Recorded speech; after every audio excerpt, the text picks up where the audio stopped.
Bertemu kembali, seramai 401,105 calon mendaftar menduduki peperiksaan sijil pelajaran Malaysia SPM 2020 di 3,310 pusat peperiksaan seluruh negara bermula 22 Februari hingga 25 Mac lalu. SPM 2020 merupakan ujian paling getir buat pelajar tingkatan 5 selepas jadual peperiksaan ditunda manakala calon mengulang kaji pelajaran secara dalam talian susulan penutupan sekolah akibat penularan COVID-19. Sesi persekolahan tahun ini juga terjejas dengan murid atau pelajar menjalani sesi pengajaran dan pembelajaran di rumah PDPR bagi mengelak jangkitan COVID-19. Hari ini, calon SPM 2020 sudah mula mendapatkan keputusan peperiksaan secara dalam talian. Pasti ada yang rasa gelisah dan gusar memandangkan sesi pembelajaran tahun ini penuh dengan liku. Baik, terus di talian adalah Profesor Jabatan Sains Kemasyarakatan dan Pembangunan Fakulti Ekologi Manusia UPM, Profesor Dr. Haslinda Abdullah. Selamat tengah hari, Prof. Ya, selamat tengah hari, Gigi. Ya, Prof, sudah tentu melihat dari cabaran yang dihadapi pelajar dalam membuat persediaan SPM 2020, pasti hari ini ramai pelajar yang bercampur baur perasaannya dari segi psikologi pelajar dan juga bagaimana sekiranya dengan kekangan yang mereka hadapi telah membuahkan hasil yang mengecewakan, maksudnya dengan keputusan yang tidak seperti yang diharapkan. Kat sini bagaimana kita nak lihat dari segi psikologi pelajar itu sendiri? Pertama-tamanya, Gigi, saya merakamkan ribuan tahniah kepada semua pelajar yang baru saja mendapat keputusan SPM dan juga guru-guru yang telah bertungkus lumus untuk mengajar dalam suasana yang baru ini, PDPR. Dengan keputusan GPN 48 ni, saya merasakan itu satu keputusan yang baik. Dan kita harus memberikan ucapan tahniah kepada semua, tak kira apa pun keputusannya. Berkaitan dengan soalan yang Gigi kemukakan tadi,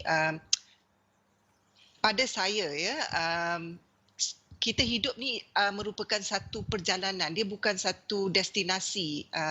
Maknanya SPM ni bukan the end of the day. Tapi kepada kita yang dah melepasinya, cakap memanglah senang kan. Cumanya seperti apa yang saya dengar tadi adik Atikas kata, terdapat pelbagai cabaran dan dia mengharapkan agar pihak kerajaan melihat daripada pelbagai sudut. Jadi saya ingin mengingatkan kepada anak-anak di luar sana yang mendapat apa pun keputusan sama ada baik ataupun tidak, pertama-tamanya kena bertenang dulu, digest dulu apa yang kita dapat and then kita reflect. Sebenarnya dengan usaha kita, dengan apa yang ada, dengan kekangan wifi dan sebagainya, itulah yang terbaik untuk kita pada ketika ini. Tetapi ingat, bila kalau sekiranya gagal, itu bukan yang terakhir. Maknanya tutup satu pintu, insya-Allah pintu-pintu yang lain terbuka. Sebab itu saya merasakan sangat penting kalau anak-anak ini sedar bahawa kalaupun hasil yang diharapkan itu tidak seperti apa yang mereka impikan, mereka seharusnya melihat secara realiti lah. Dan sekiranya mereka telah berada di peringkat yang terbawah sekali, maknanya dia tak boleh dah jatuh lagi. Jadi the only thing yang dia boleh buat ialah dia bounce back. Dan bounce back ni yang sangat penting. Sebenarnya yang menentukan masa depan dia bukan SPM tu.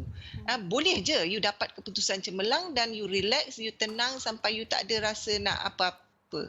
Jadi ini yang kita perlukan. How you plan untuk bounce back kalau keputusan you itu tidak seperti yang you harapkan. Di sini, Gigi, saya melihat peranan ibu bapa dan guru-guru dalam konteks memberikan anak-anak ini peluang dan ruang. Maknanya, tapi yang pertama-tamanya ibu bapa dan guru ni perlu bertenang dululah. Kadang-kadang yang stres, yang tension, yang memberi tekanan ni ibu bapa dan guru.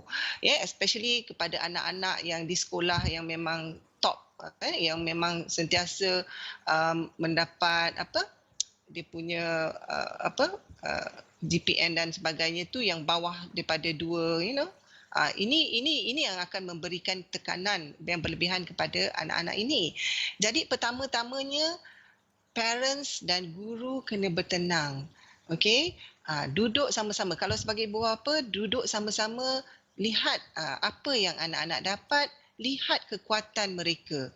ya, apa yang mereka kuat, apa dapatan, apa tu hasil yang positif daripada result yang mereka dapat tu. Jangan fokus kepada yang negatif. Yang negatif tu sudah, ya, dah berlaku, benda dah berlaku, kita tak boleh nak buat apa dah.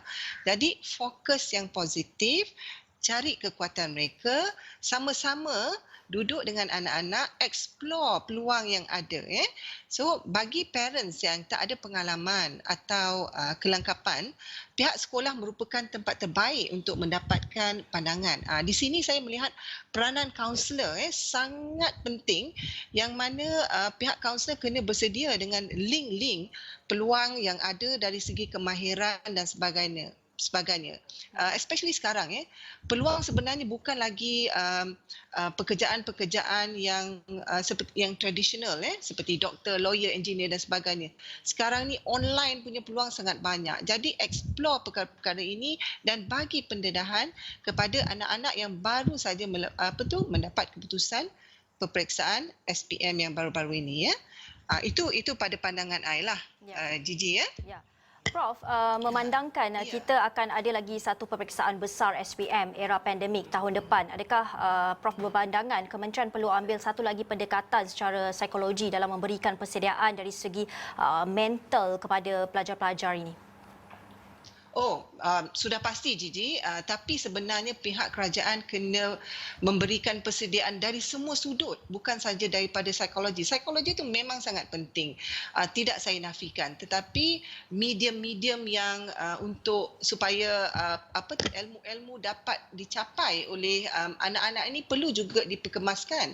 Ya, pihak kerajaan juga saya merasakan perlu membuka ruang, menyediakan medium yang pelbagai supaya semua pelajar mendapat peluang dan ruang dan tiada yang ketinggalan. Kita tak nak ada keciciran hanya kerana kita tidak dapat memberikan mereka yang terbaik. Dan pada saya, bukan saja dari segi dari sudut psikologi, tetapi mereka juga perlu didedahkan peluang-peluang masa depan yang ada, supaya anak-anak ini tidaklah merasakan hujung perjalanan mereka itu terlalu kelam, tak tahu apa yang mereka akan hadapi. Jadi sekiranya pihak kerajaan mendedahkan peluang-peluang yang berpotensi untuk mereka explore, jadi mereka akan lebih jelas, dan confident. Yes. Prof, mungkin Prof ada nasihat kepada pelajar-pelajar yang ambil keputusan SPM hari ini supaya mereka tidak kemurungan akibat mungkin rasa kecewa akibat keputusan yang tidak memuaskan. Pertama-tamanya kepada anak-anak yang di luar sana, I ada juga anak yang baru ambil keputusan tadi.